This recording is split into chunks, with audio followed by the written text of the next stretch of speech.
On our silver wedding anniversary, my husband gave me divorce papers instead of a gift. 25 years is long enough, he announced in front of all our guests. I want someone young now, and you need to be out of the condo by tomorrow. He seemed to have forgotten that my parents gifted me that condo. His mother, Celeste Price, just smiled silently. I rose, took the microphone, and said something that left him speechless. That night, Naomi Sterling woke up to whispers from behind the bedroom door. Her husband, Darren Price, was on the phone with his mother again, at 3 a.m. His voice sounded strangely excited. Naomi lay still in the dark, catching snippets of the conversation. "We have to do this right," Darren's voice insisted. "She won't suspect a thing." "Of course not, son," his mother replied. Naomi tensed. What were they plotting in secret? And why now, just a few weeks before their milestone anniversary? The hardwood floor creaked as Darren returned to the room.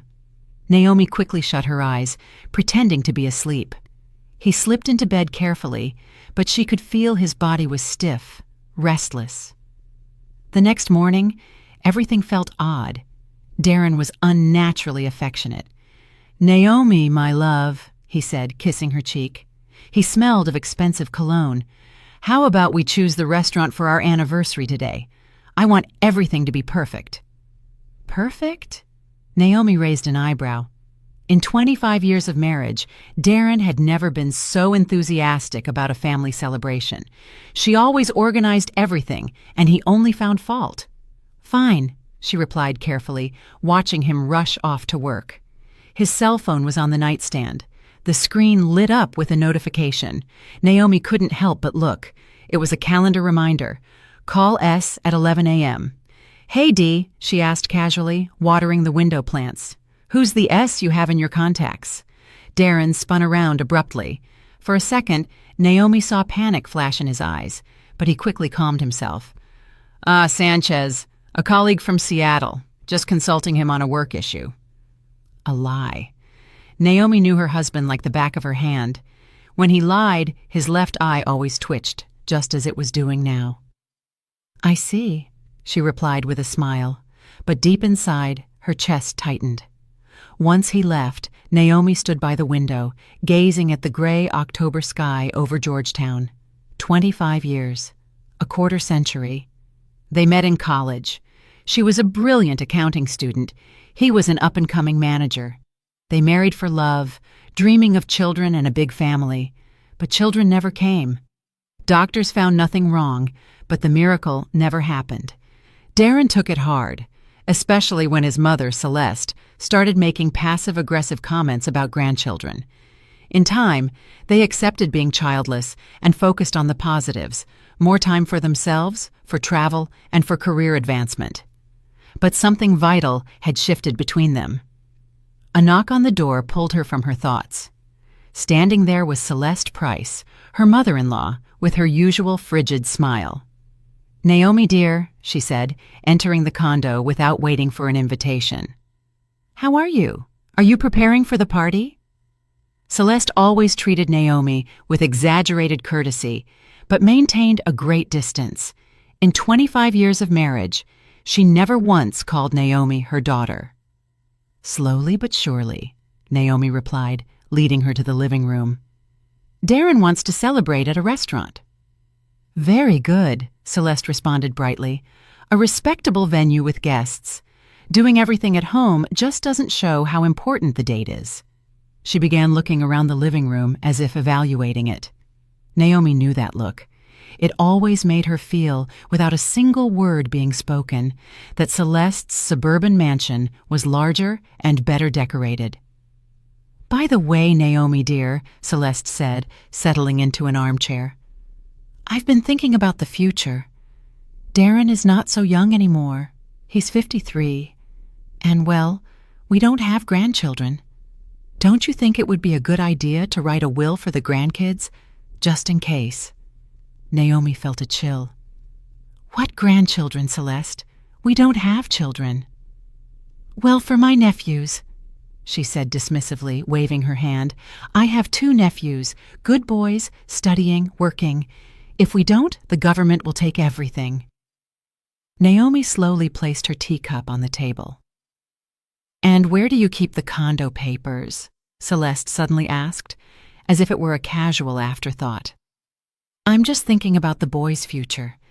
The nephews, the young people. That was it. Naomi understood the subtext. They're in the safe, she replied dryly. But why do you ask? Oh, just in case. You never know what might happen. It's good to know where things are. When Celeste finally left, Naomi sat in silence, piecing things together. The late-night call, Darren's strange burst of affection, and now Celeste's pointed questions about the house title. Bit by bit, the puzzle was forming, and she did not like the picture. She went to check Darren's computer. He had never changed the password before. He always used a simple key, the date they met.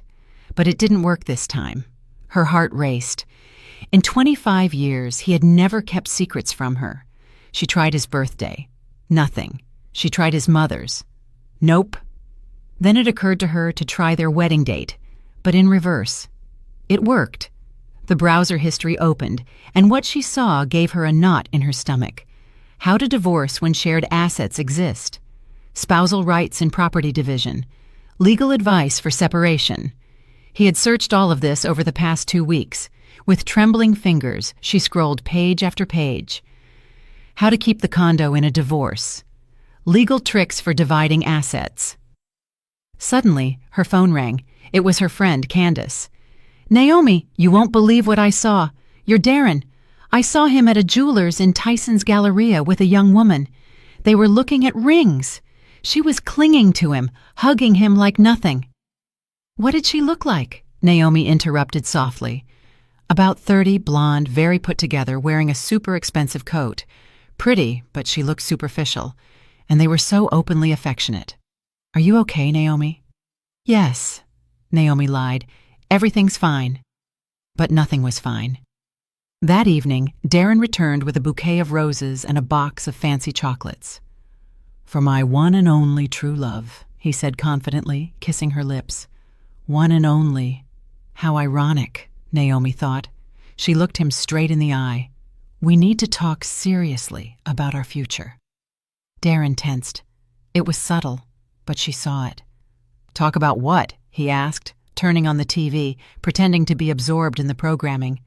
Everything's fine, right? The anniversary is in 1 week. All our friends will be there. Let's not spoil the mood with serious topics. We'll talk after the party, okay? After the party. That meant something big was planned for the party itself. Naomi nodded, feigning acceptance, but felt an icy coldness within. After 25 years, she knew her husband well. He was preparing something, calmly and coldly, involving his mother and surely a lawyer. What Darren didn't know was that Naomi had an ace up her sleeve, something that could unravel all his plans. And for now, she wasn't going to tell him a thing. The next day, Naomi woke up with a knot in her stomach, as if a terrible tragedy had struck the day before and she was just learning to live with it. Darren left early without breakfast. I have a meeting, he said. A meeting? Naomi thought bitterly. She knew exactly who that meeting was with. At 11 a.m., the home phone rang. Darren had forgotten his cell phone, leaving it face down in the kitchen. Naomi didn't answer, but the answering machine recorded the message. Dee, it's Mom. I spoke to Mr. Hayes. Everything can be arranged. The important thing is that she doesn't suspect anything until the very last moment. Call me when you're free. Hayes, the supposed Seattle colleague. Now it all made sense. Naomi felt the ground give way beneath her. 25 years. A quarter-century beside a man who was now planning his betrayal like office paperwork. She approached Darren's phone. It required a 6-digit code. She tried the date they met. September 1, 1999. Nope. She tried Celeste's birthday. Nothing. Then she remembered the blonde from the jeweler's. Her intuition told her to try March 8, International Women's Day. It worked. The lover's birthday. The texts confirmed everything. Sierra, my love, a little more patience. After the anniversary, everything will be resolved. The condo will be ours. Dee, you said we'd be living together by New Year's. I'm tired of hiding. My love, everything is going according to plan.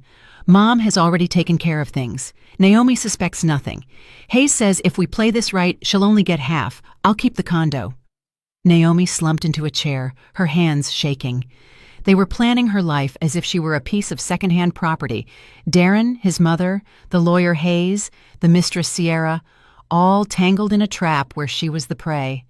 And the worst was yet to come. Hey, Mom, are you sure the condo title is in both our names?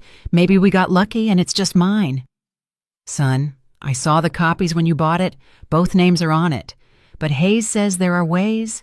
The important thing is she signs the waiver, and if she won't sign, she will sign. After what we're going to do to her at the party, she won't have any other option. What did they plan to do to her? Naomi felt anxiety rising in her throat. They were going to humiliate her in front of everyone, accuse her of something. Without wasting time, she copied all the important messages to her own phone and put Darren's phone back where she found it. She needed a plan. She needed help. She called Aisha Cole, her college friend, now a family attorney. They didn't talk often, but their friendship remained strong. Naomi, Aisha said when she answered. Long time no talk. How are you? Can we meet today? Naomi asked, trying to sound calm. I need a consultation. Sure, I'm free at 6. Come to the office and we'll talk. Aisha's office was downtown, in a modern high-rise. She greeted Naomi with a hug, but immediately noticed the tension. Sit down. Tell me everything. What happened? Naomi took a deep breath. Let's just say an acquaintance of mine is having trouble with her husband. He wants a divorce but is hiding it, and it seems he's setting a trap. Aisha looked at her intently. You sure this is a hypothetical acquaintance, Naomi?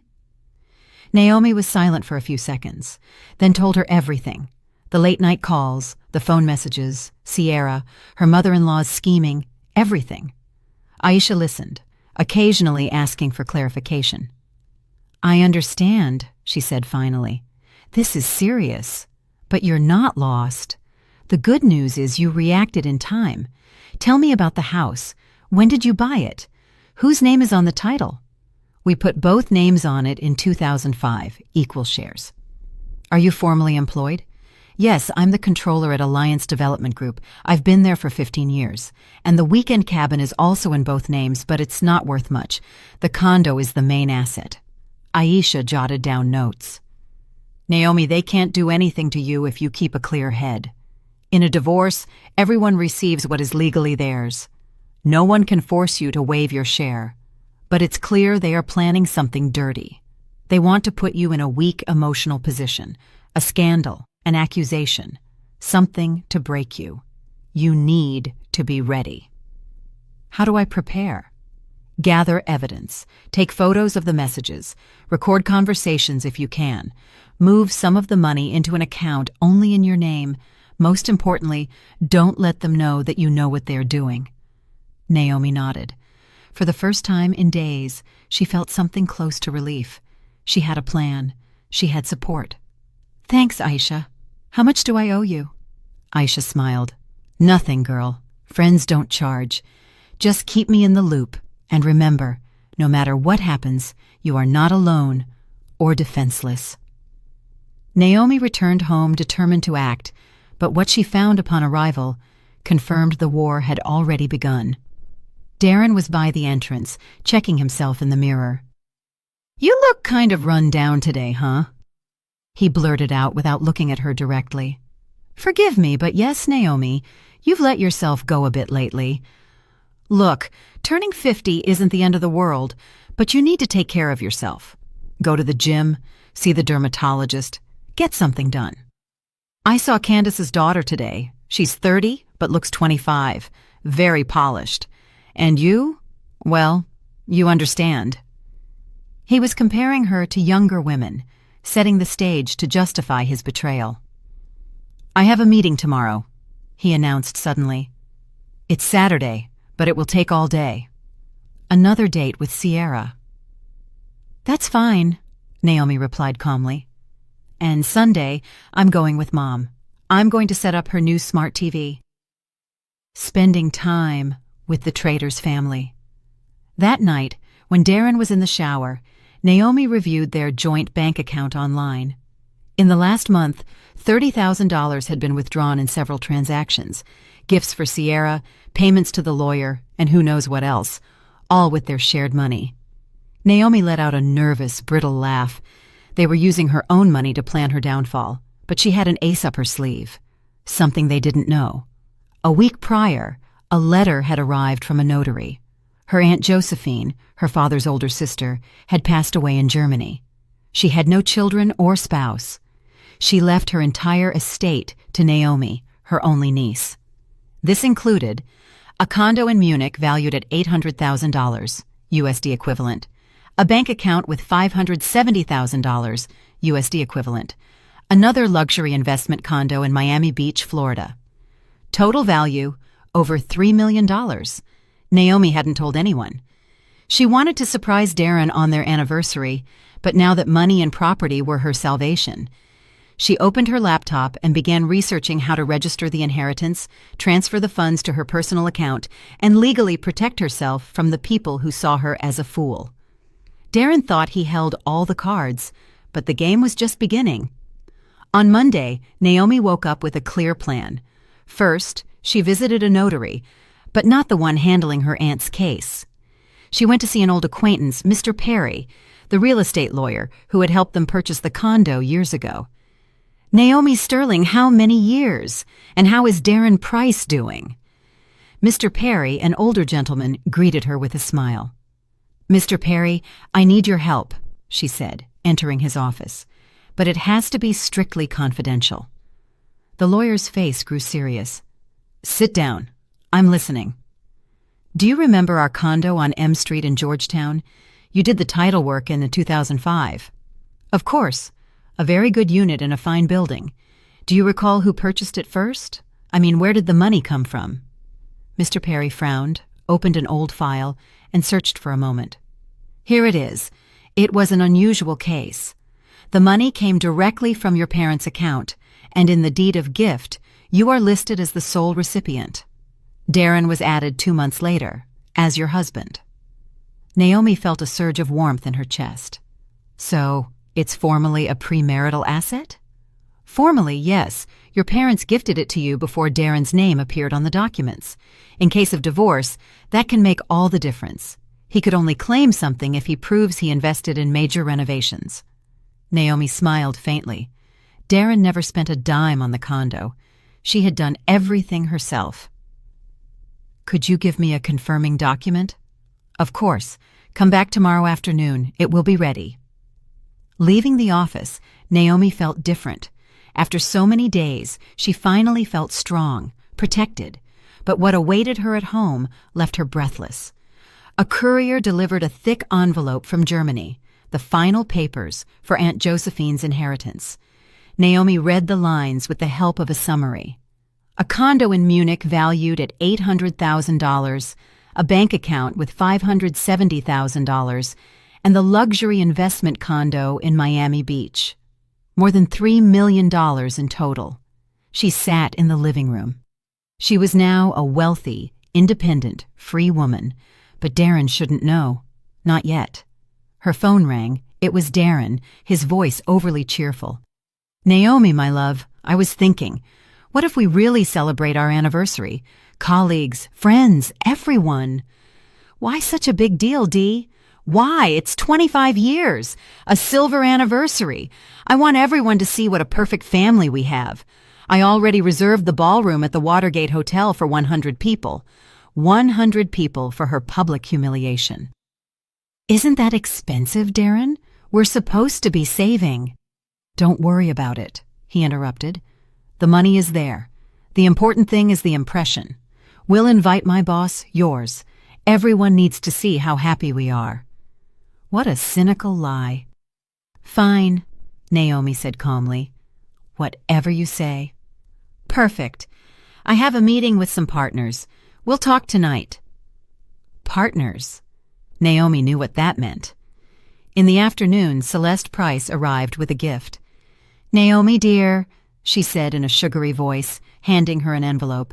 This is from me to you. It was a consultation with an excellent family lawyer. Just in case, you never know. Naomi opened the envelope. A business card. Hayes and Associates, Divorce and Property Law. With a note. Free consultation anytime. The audacity. They were giving her a consultation with the very lawyer who was planning her betrayal. "Thank you," Naomi said dryly. "Very thoughtful." "I worry about you, daughter." Daughter. For the first time in 25 years, her mother-in-law called her that, just before stabbing her in the back. After Celeste left, Naomi began to clean. In one of Darren's jackets, she found a crumpled card. Mr. Hayes, family law, divorce, asset division, alimony. The same lawyer, the same plan. Darren came home late that night, cheerful and smelling of expensive perfume. He hugged Naomi. "Everything is ready. Restaurant, menu, guests. It will be unforgettable." Naomi looked at him coldly. He was right. It was going to be unforgettable, just not the way he imagined. "Dee, what cologne are you wearing? That's not yours." He hesitated. "I got on the elevator with the neighbor. She wears a very strong perfume, and it clung to my jacket, one lie after another. By the way," he said, walking toward the window, "at the anniversary, I'm going to give a special speech about our life and our future plans." "What plans?" "You'll see. It's a surprise." A surprise? Naomi felt a chill. She couldn't sleep that night. Around 2 a.m., she heard a murmur. Darren was on the phone in the hallway. She got up quietly and pressed her ear to the bedroom door. "Mom, everything is perfect. The restaurant is booked. Guests are confirmed. After the toast, it will all just happen. Are you sure she doesn't suspect anything?" "How would she suspect? She's naive like a child. She's always trusted me, and she still does. And if she doesn't want to sign the papers, she will sign. After what I tell her in front of everyone, she'll have no other option. Everyone will see what she's really like, you know.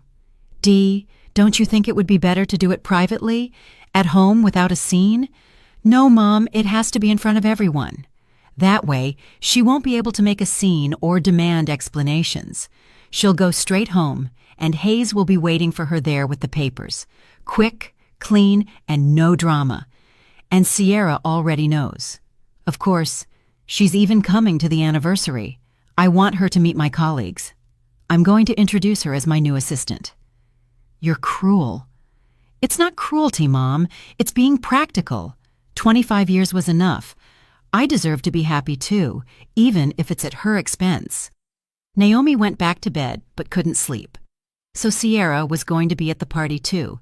She was going to witness the humiliation of her rival and then take her place in the home. That's what they thought.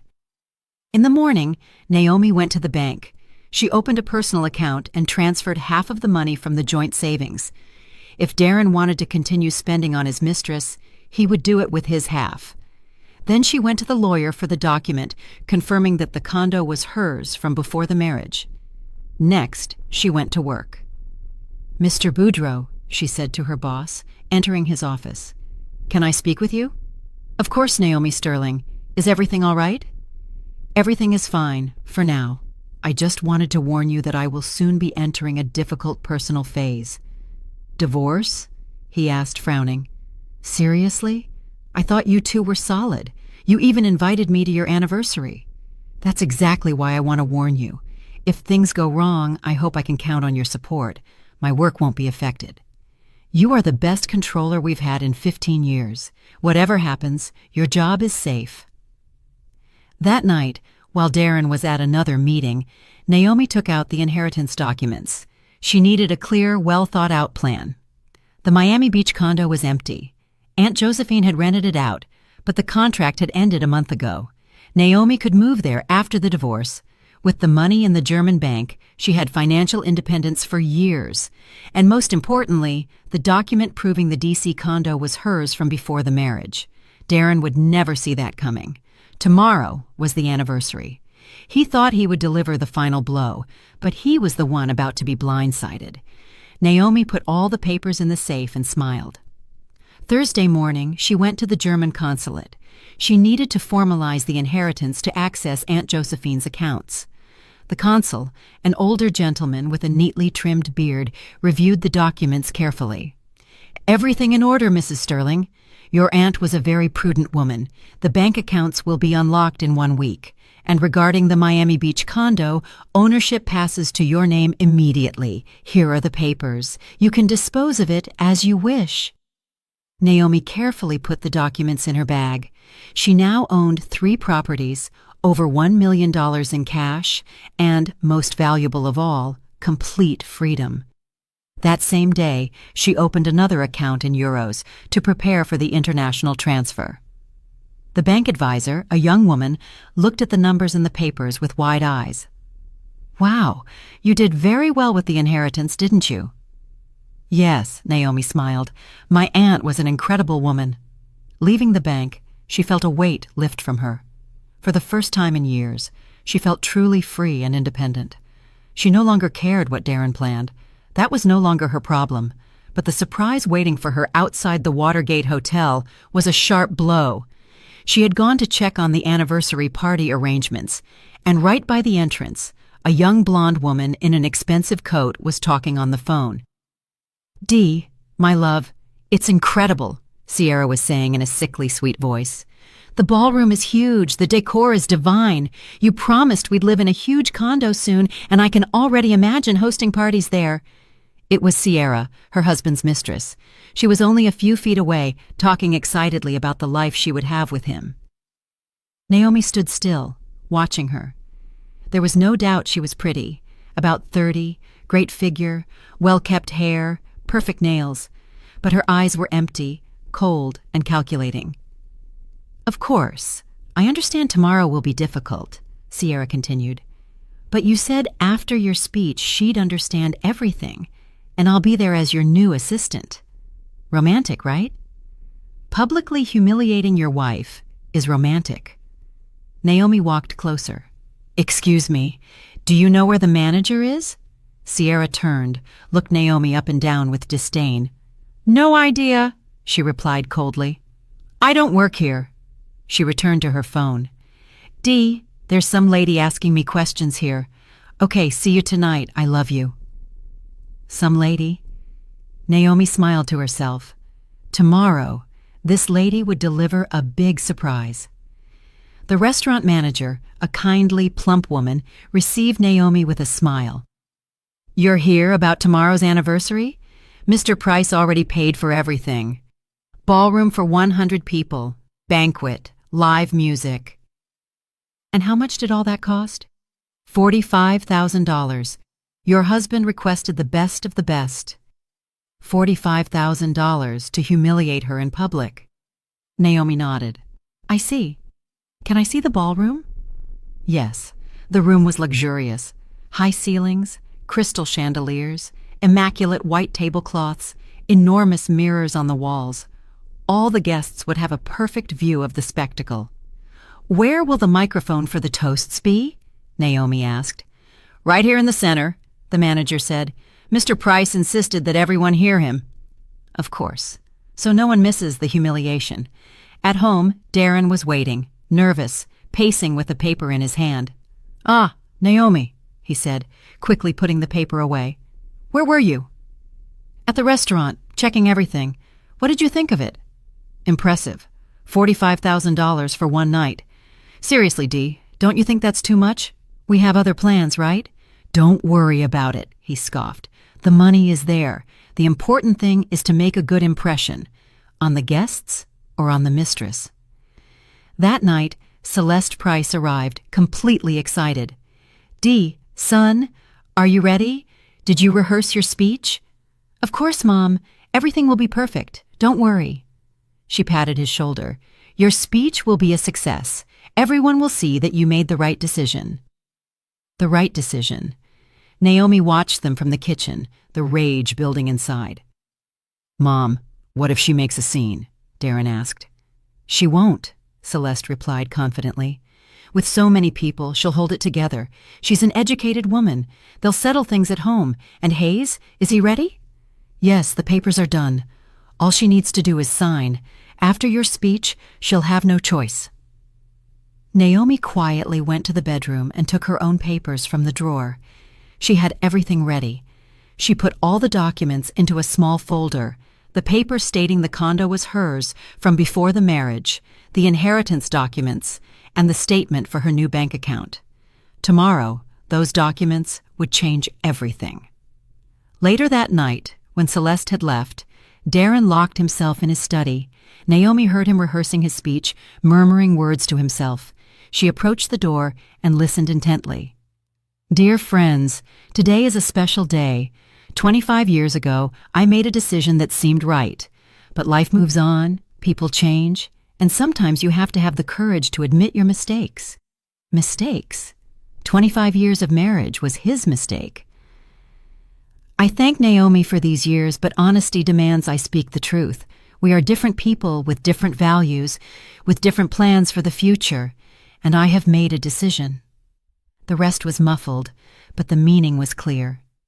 Naomi returned to the bedroom. She had no desire to sleep. In the morning, Darren woke up in a good mood. "Naomi," he said, adjusting his tie knot in front of the mirror, "today is a great day." "Yes, our anniversary." "Not just that," he said, smiling strangely. "Tomorrow, your life is going to change, and so is mine, completely." "Completely?" "You'll see. You're going to be surprised." "Surprised. Dee, can I ask you a question?" "Sure. What is it?" "Did you ever really love me? Truly?" He froze, tie in hand. "What a weird question. Why are you asking that on such an important day?" "Just curious." "Of course I loved you," he said without looking at her. "And I still love you in my own way." In his own way, like someone who cares for an old piece of furniture that has served its purpose. "I understand," Naomi said quietly. Throughout the day, Darren was frantic, calling the restaurant, checking the guest list, giving orders. By the evening, he was visibly anxious. "Are you ready, Naomi?" She stood before the mirror in a new, elegant dark blue dress, bought especially for this day. "Ready. Then let's go. It's time for the truth to be known." The truth. Naomi grabbed her purse where the documents rested. "Yes, it's time for everyone to know the truth." They didn't speak on the drive. Darren was nervous, drumming his fingers on the steering wheel. Naomi watched the city lights through the window. 25 years ago, they also rode in silence to the courthouse, but that silence was one of excitement and love. Today, it was the silence before a battle. "Naomi," Darren said when they arrived at the hotel, "no matter what happens today, I want you to know that I wish you the best." The best. What a cruel mockery. "Thank you, Dee," she replied with a serene smile, "and I wish you receive exactly what you deserve." The ballroom at the Watergate Hotel sparkled. 100 guests were seated at round tables with white roses and gold candles. At the head table sat the hosts. Naomi smiled and accepted congratulations, but inside, she was tense. The blow was coming any minute. "Naomi, you look stunning today," said Marina, a coworker. 25 years together. How romantic. "Yes," Naomi said, looking around. "Very unexpected, all of it." In one corner of the room stood Sierra, Darren's mistress. She had been introduced as his new marketing assistant. Young, pretty, in a very expensive dress, she chatted calmly with some colleagues as if nothing were amiss. "Darren Price, congratulations on your anniversary," said Mr. Michael Boudreau, the CEO of Darren's company. "Rarely does one see such solid couples." "Thank you, Mr. Boudreau," Darren replied, shaking his hand. "Today is a special day. I even prepared a very special speech." A speech. Naomi's throat went dry. Celeste Price went from table to table, receiving compliments for her good son and the ideal wife he had. Her eyes glowed with satisfaction. She knew what was about to happen. At a small table in the back, a man in his 50s in a dark suit sat very seriously. Naomi didn't know him, but she recognized his picture. Mr. Hayes, the lawyer. He was there in case a signature was needed. "Dear guests," The voice of the master of ceremonies sounded over the microphone. "May I ask for your attention? Darren would like to say a few words in honor of his wife." A silence fell. Everyone turned toward the main table. Darren stood up, took the microphone, and smiled broadly. "Friends, thank you for being here on this important day. 25 years is no small thing. It's a quarter century alongside one person." The guests nodded, raising their glasses. "I've thought a lot about our life together," Darren continued, "about what united us, what made us happy, and what didn't so much." Naomi tensed. "It's starting," she thought. "And I realized something very important. People change. What seems right when you're young can eventually turn out to be a mistake." The ballroom grew quieter. People exchanged confused glances. 25 years ago, I chose the woman who would be my life partner, guided by youthful emotions, but life taught me to see things more clearly. "Darren," Naomi murmured, "what are you talking about?" "The truth, dear. It's time to stop lying to ourselves." He turned to the guests, his voice harder, firmer. "Dear friends, I want to be honest with you and with myself. For 25 years, I endured a life with a woman who is not right for me. A gray, boring woman who doesn't know how to be the partner of a successful man." The ballroom erupted in surprised murmurs. "Darren, are you crazy?" someone yelled. "Quite the opposite," he said calmly. "I'm finally thinking clearly. Naomi needs to understand this. Our marriage is over. I'm filing for divorce." The room was stunned. Some gasped. Others held their hands to their chests. His mother, Celeste, smiled triumphantly. "Furthermore," Darren continued, feeling emboldened, "I want a fair division of assets. Naomi must leave the condo. It's time for a new life, new relationships." He looked pointedly at Sierra, the blonde, who stood in the back, barely concealing a victorious smirk. "Is this a joke?" a woman asked, bewildered. "Are you in your right mind, Darren?" his boss demanded. "More than ever," he replied coldly. "I have the right to be happy, and I'm going to exercise it. Naomi will receive what the law dictates, and we will separate on good terms." "And that young girl is your new conquest?" one of Naomi's friends shouted, pointing at Sierra. "Sierra is a wonderful woman. She understands what I need," Darren said openly, "unlike other people." That was enough. Naomi slowly rose and gently took the microphone from her stunned husband. "Thank you, Darren," she said in a quiet, almost sweet voice. "Very honest." The room fell silent. Everyone expected tears, drama, for her to run out. "You know, dear friends," Naomi continued, "Darren is right about one thing. Enough of the lies, and I want to speak the truth, too." Darren frowned. This was not in his script. "The truth is, I knew about this whole charade for 3 weeks. I knew about Sierra, about the lawyer Hayes who's right over there in the corner, and about your plans to make me waive my rights to the condo." Mr. Hayes turned pale and tried to slip out unnoticed, but annoyed guests blocked his path. "Naomi, what are you talking about?" Darren tried to interrupt. "That your plan fell apart, darling. You see," she said, pulling a folder from her purse, "you made a tiny mistake. Our condo is not a shared asset. It was a gift from my parents, in my name, before the marriage. I have the document from the real estate lawyer." Darren took a step back. "That can't be!" "And what's more," Naomi continued, 3 weeks ago I received an inheritance from my Aunt Josephine in Germany, a condo in Munich, another luxury condo in Miami Beach, and over $1 million in cash." The silence in the room was absolute. "So, Dee, what property division are you talking about?" "You'll get half of the cabin and half of your car. Everything else is mine." Sierra, against the wall, turned paper white. "And now, the fun part," Naomi said with a smile. "Do you know how much your successful man spent on this little play to publicly humiliate his wife? $45,000 of our joint savings." The guests began to murmur in outrage. "But I'm not spiteful," Naomi continued. "Darren, you are free. Take your wonderful woman, as you called her, and live wherever you like, just not in my condo." "Wait," Darren whispered. "We can talk about this." "There's nothing to talk about. I'm filing for divorce tomorrow. Hayes can leave. I don't need him anymore."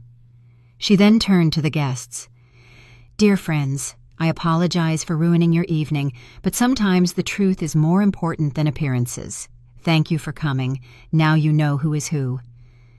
Naomi placed the microphone on the table and walked toward the exit. Behind her, a scandal erupted. "Darren, you are a complete scoundrel!" a woman yelled. "How could you do that to your wife? 25 years and you pull this?" Sierra tried to leave discreetly, but a furious group of guests blocked her path. "And what about you, homewrecker? Did you think stealing another woman's husband would be easy? Have you no shame?" Celeste Price went from table to table, trying to explain, but no one listened. Meanwhile, Naomi walked out of the restaurant and breathed the cool night air. Freedom. She paused at the door and looked back at the chaos inside. Through the large windows, she could see the house of cards Darren had built over months collapsing. He was in the middle of the ballroom, pale, confused, like an actor who had forgotten his lines. The microphone lay on the floor, guests yelling around him.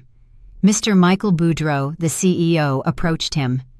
"Darren Price, I am deeply disappointed in you after this show. I think we will have to review your position in the company." "But Mr. Boudreau, you don't understand," Darren stammered. "It's not what it looks like. Naomi twisted everything." "Twisted?" interjected Marina, one of Naomi's co-workers. "We all heard what you said. 25 years enduring a colorless woman? Aren't you ashamed?" In another corner, a different scene unfolded. Sierra, finally realizing her dream of living in a luxury condo was over, pushed her way through the angry guests. "Dee!"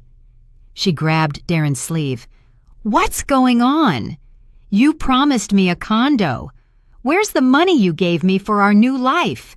"Shh," Darren whispered, nervously looking around. "Not here." "Why not here?" Sierra yelled, growing hysterical. "I've been waiting for 3 months. You said we'd live like kings after the divorce, and now what?" Guests turned, curious, some already recording on their cell phones. "Stop it," Darren pleaded. "We'll talk later." But Sierra let out a bitter, almost hysterical laugh. "Talk about what? You don't have a condo or money. You fooled me." She turned to the guests. "Do you want to know the truth? This successful man promised me riches for 3 months. He bought me jewelry with his wife's money. He promised me a huge downtown condo." "Sierra, shut up!" Darren screamed in desperation, but it was too late. "And he also took out loans using their shared assets as collateral," she spat out, getting carried away.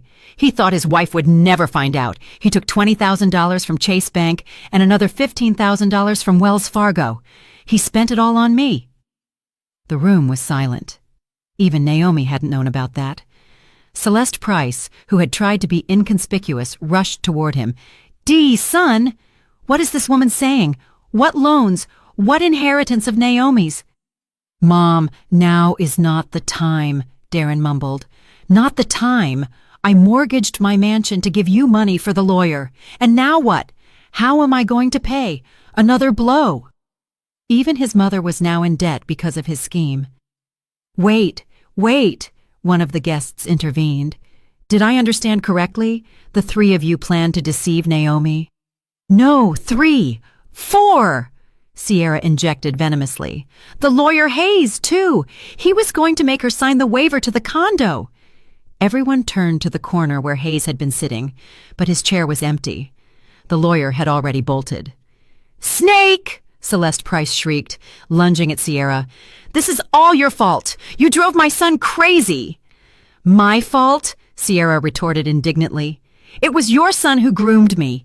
He told me his wife was a fool, that he'd manipulate her easily." Men separated them just as a fight almost broke out. "What a disgrace," a woman said loudly. "Mr. Boudreau, doesn't Naomi work for you?" "Yes, and she is the best controller I've had in 15 years, the CEO said firmly. After this circus, the only thing I'm going to do is raise her salary. And this guy," he looked at Darren with contempt, "should look for another job. With this reputation, he won't get far." Darren went back and forth between his mother, his mistress, and the indignant guests, trying to fix something. "People, you don't understand," he yelled. "I have the right to be happy. 25 years is too much." An older woman approached him, Aunt Clarice, Naomi's aunt. "And did you think about how she felt living 25 years with an egoist like you?" "Aunt Clarice is right." Other family members of Naomi supported her. "What a disgrace. People like you don't belong in our family."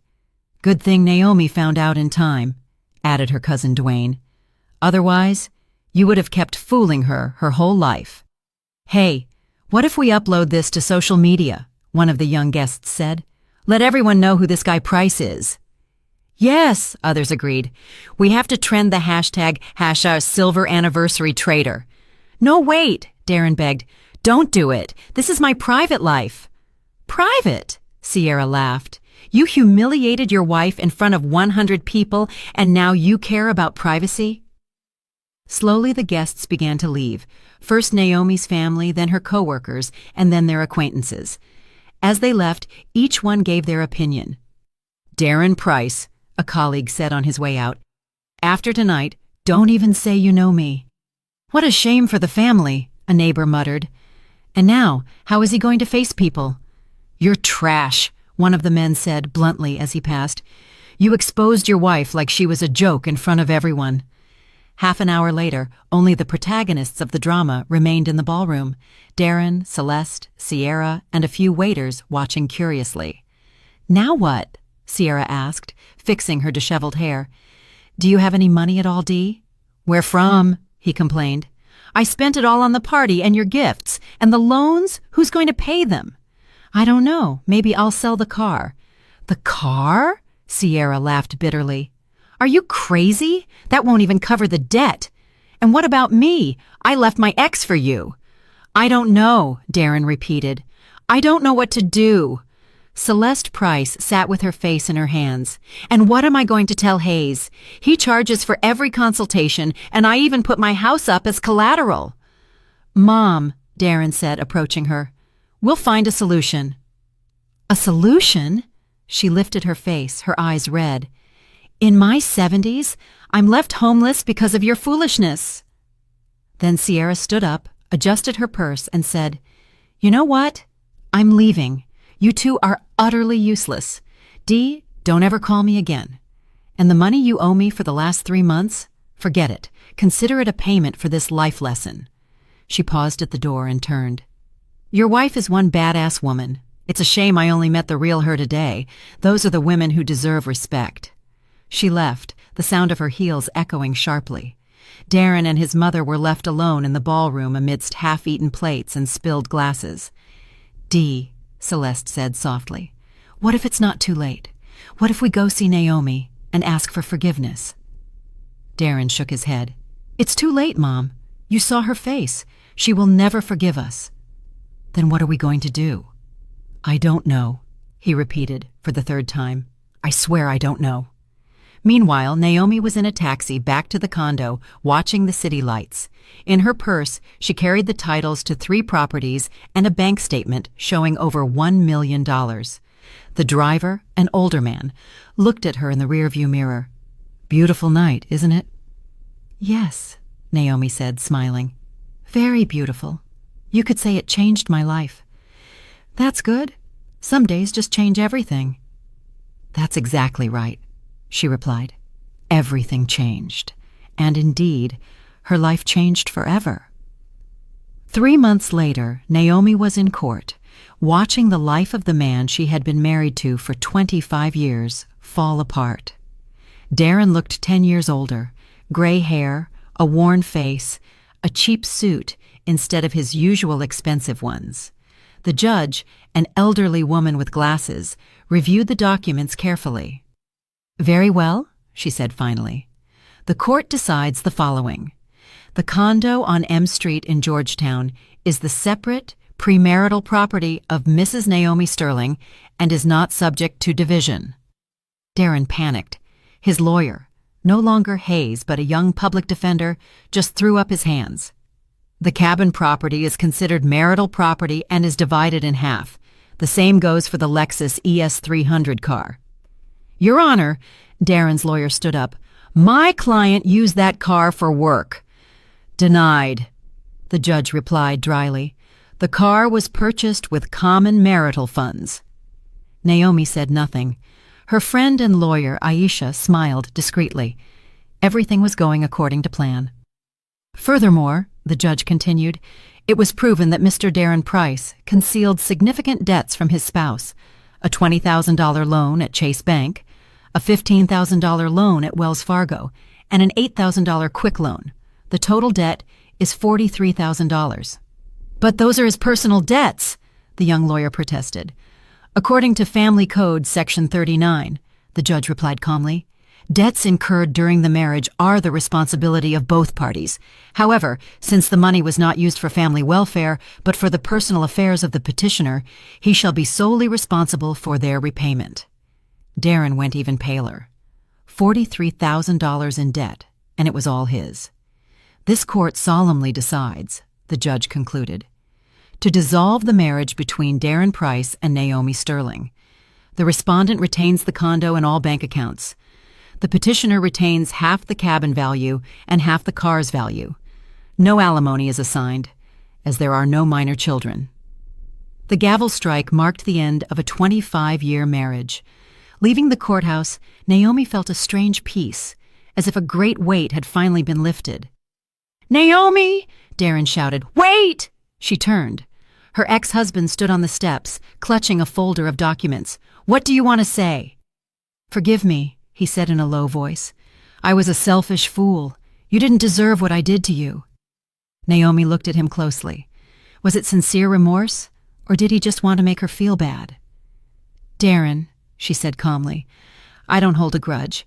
We're just very different people. You wanted an easy life at others' expense.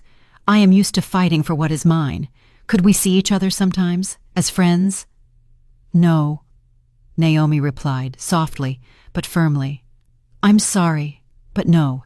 It's better if we each go our own way. She turned and walked toward her car, a new, elegant Audi she had bought with part of the German inheritance.